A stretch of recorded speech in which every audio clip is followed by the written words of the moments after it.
And I'm delighted to say I'm now joined in the studio by Mr. John Innes and Ricky Devereaux. Good afternoon. Afternoon. Hi, Will. How are we? Now, it's been a fantastic, I'll say a couple of years maybe or something, or a year at least, but over the past 7 days or so, it's been a tremendously exciting one. 2 years of work, I suppose, came to fruition finally indeed, at the weekend. And are you hungover from it?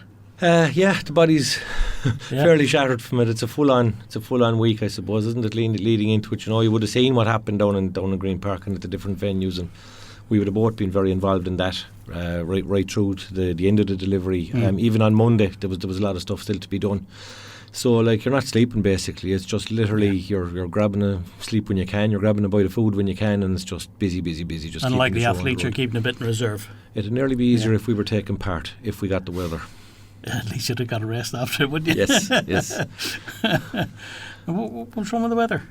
I think there was a shower of drizzle or something in the middle of it all. Soft day. I think one of the Americans on Cork Hill, on Windmill Hill, at the close to the end of the bike, I think, on the day, was you could see the pain in his face getting up the hill, and I think I mentioned to him, we kind of take it on our stride here in Ireland that at least it only rained once today. And you could see the smile coming through the pain, he saw the funny side, but I think by and large they all did, and it brought us a great day overall. It was absolutely fantastic, and the buzz around the town, and still is as well. People talking about it is just absolutely incredible how successful it was. Look, all right, it rained, so what? The turnout, the crowd, the support, and I know you've got a lot of big thank yous to give out, so let's get into that now. There's the volunteers, there's yourself as well, and Laura, and to yourself as well, Ricky. I mean, you were the volunteer coordinator. I was, and I suppose our journey started back a year ago, really. I'd say every week for, I couldn't even tell you how many weeks, every Tuesday night we literally hit every parish in East Cork, out to the communities, telling them what exactly was ahead on the 23rd of June. And I suppose 23rd of June was the biggest day, and we did a requirement for volunteers in the build up to it as well.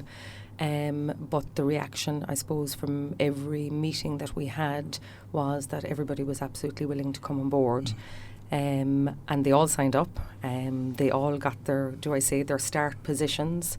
And I think it was one of the things that Ironman were a bit blown away with, is that when we did start the week, that they kept saying they showed up. And I was saying, of course they showed up, because that's what we do. And if we make a commitment and we make a promise, that's it, we follow through.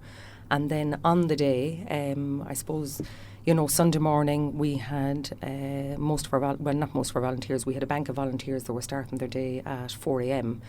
And it would have been so easy for them at that point in time to say, oh my God, crap day, back into bed, let's not bother.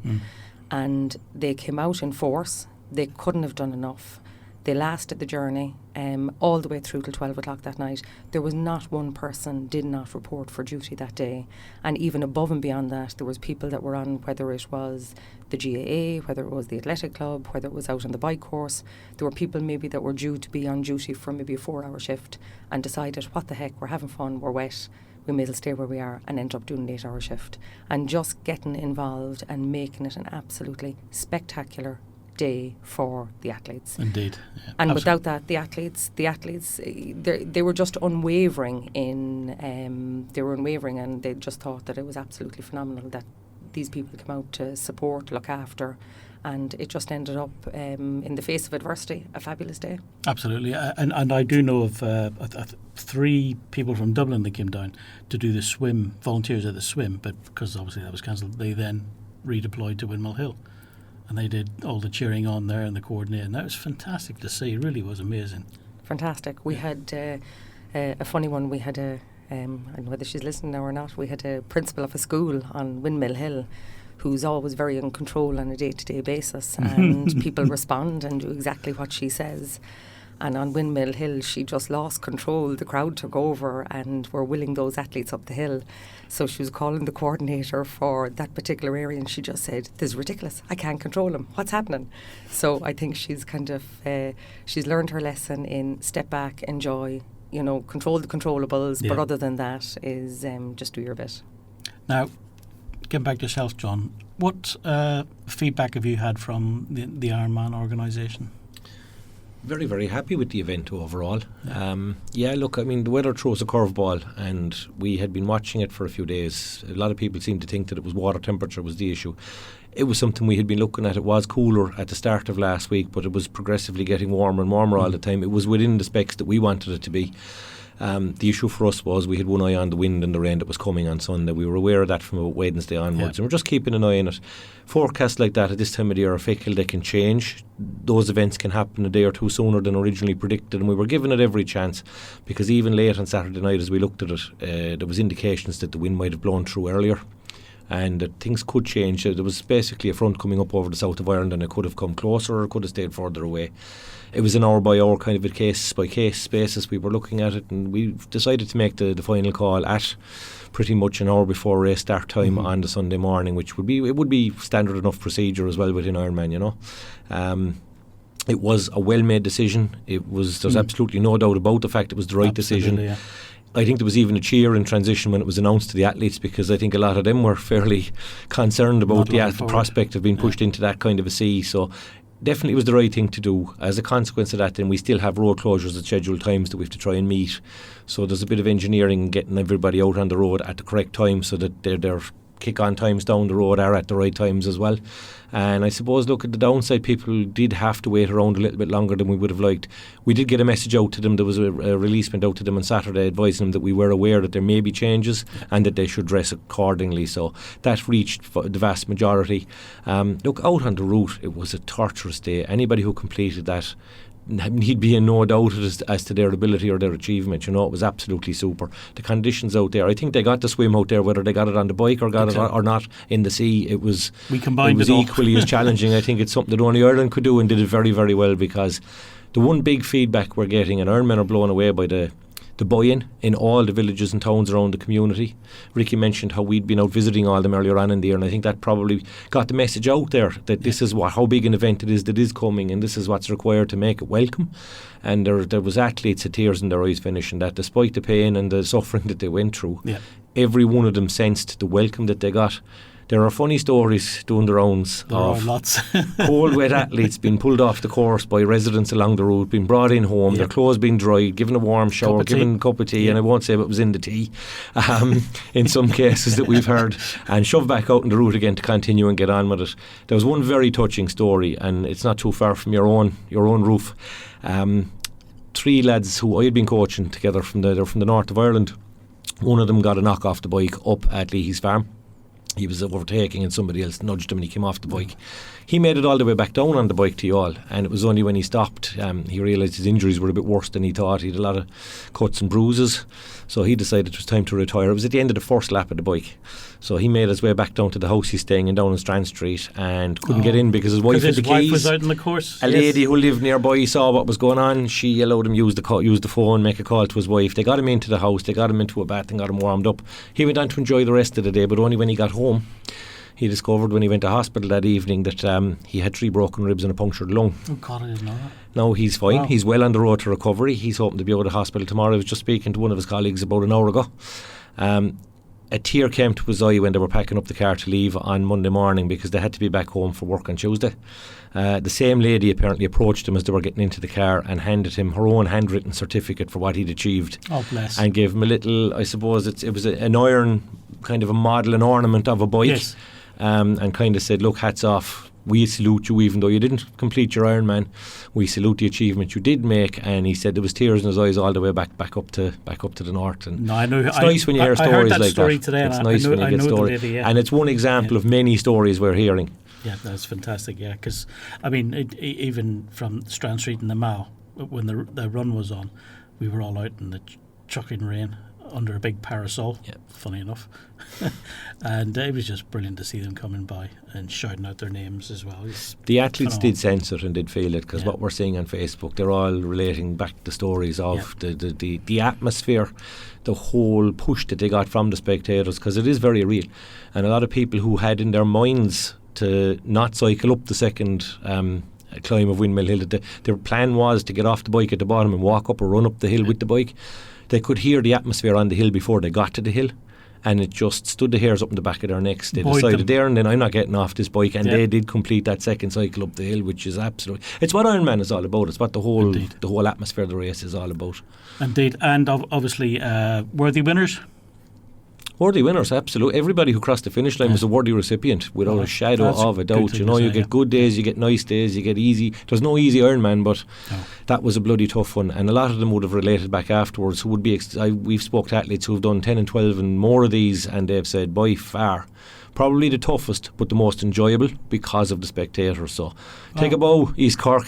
Absolutely. Take a bow, spectators, and let's do it all again in 2020. Indeed, and it's good to hear as well. A lot of the accommodation hotels now are already booked out for next Already year. booked, and we've got actually inquiries about the local Airbnb voluntary service that we set up last year. We've had inquiries for that already. Set it up already. A lot of the athletes would have received an email this week, and they would now have a questionnaire, a little survey that kind of figures how much did they spend and where did they spend it. And it's demographic information that will be fed back to the main sponsors, Cork County Council, in kind of retrospect to the event, and so we can analyse and tweak things for next year.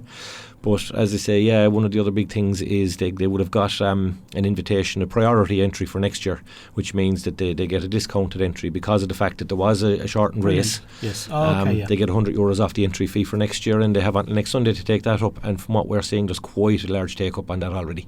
And that's even better than Kona. Funny you say it. In Kona, the world headquarters of Ironman and racing, the World Championships for the full distance Ironman event, it's the home of the whole concept. By and large, what happens over there is you get a lot of the spectators who come in with the athletes to create the atmosphere over there, where Youghal was unique, and a lot of the athletes related to this was that the welcome was already here waiting for them. They brought their own spectators and supporters with them, but by and large the whole of East Cork came out and got the shoulder to the wheel and got behind it and made them feel very welcome from the very start. Athletes arriving in from the airport with their cars, driving into a driveway that they were booked to stay in for the weekend, their national flag flying from the roof of the house. It just made them feel at home the minute they arrived, and that means a lot. And I think given what all the bunting and the flags around this year, I would suggest that next year people are more aware of what we do need to do, how we can improve things from a spectator point of view, that there'll be a lot more bunting and flags and posters and whatever out there as well. I think it'd be phenomenal. I would say, and even I'd say probably out the roads, whatever, Youghal certainly took it on board, and I'd say, as somebody said, if you stood still, you'd be painted. Youghal has never looked so good. From whatever, the painting to the flowers to the flags to the bunting, I'd say next year it'll look every bit as equally as impressive, if not more. But I would say what you'll see it for the whole of East Cork. Certain areas in East Cork, I'd say, probably didn't appreciate what was actually going to pass their door, and I'd say in full flight now they certainly do. So I'd say, yeah, absolutely. I'd say get the bunting and the flags, and here we go. I think it's correct in what you said there. I don't think people really knew what to expect from it, and I think they were overwhelmed. It was difficult for us, wasn't it, to sell the whole concept and to make people aware of what was coming, and we could say, and we knew that ourselves, and you had to see it in the flesh to appreciate how big it was, and I think we've achieved that now. I think the one thing you can go to look at, I think Ironman probably anywhere in the world, and John kind of mentioned it in that, whether it's Barcelona or whatever, is you don't get that community sense.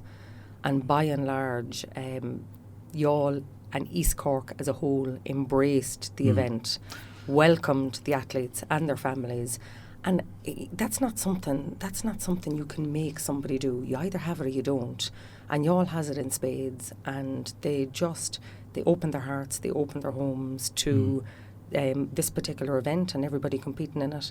And you can't sit in a room and tell people this is what you must do. It's they're either that kind of person or not. And I think Youghal really shone this weekend through grey skies and rainy day, but really and truly they were, as Ironman put it, what was the quote that they had was, Ironman saved Youghal, and then somebody put it back at them and said, no, Youghal saved Ironman on Sunday. Very good. So excellent job. Yeah, it's funny you say that, because Dave Orlovsky, when I interviewed, he was one of the, just for the listeners, he was one of the first original 15 Ironmen, finished third in Oahu, and he said as well that he's never seen, this was obviously before the race, but he's never seen such community spirit at an Ironman before. He says he's gone to all the big cities, and it's great to go there as well, but it can be a bit cold and people can be a bit passé about it. Yeah. You know, but he says coming to a town like this, it's absolutely incredible. Like even, and I think John and myself are probably in a bit of a bubble for the day, in that you're everywhere. You see fleeting glimpses of what's actually taken place. And I think it's only in retrospect now that we're hearing the stories that happened outside pubs in town, on corners in town, and just phenomenal stuff from people that maybe had no pre-understanding of what this was about, but 100% got in behind it, backed it, and just made it an experience of a lifetime.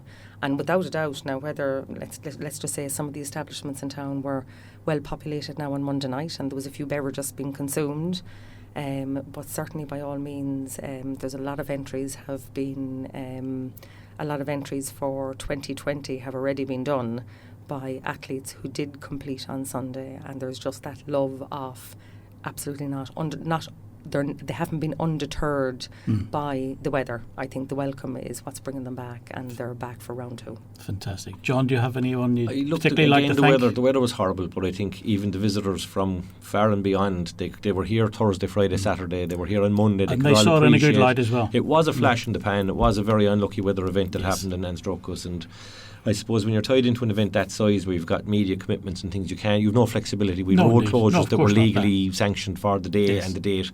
You couldn't close the roads of East Cork on a Monday. You couldn't do it on a Saturday instead of. You just don't do that. So the event had to take place, and it did. And I suppose it threw curveball at us. We coped. We got through it. Exactly. Definitely the spirit and the whole community all the way around shone through and carried the event to its finish.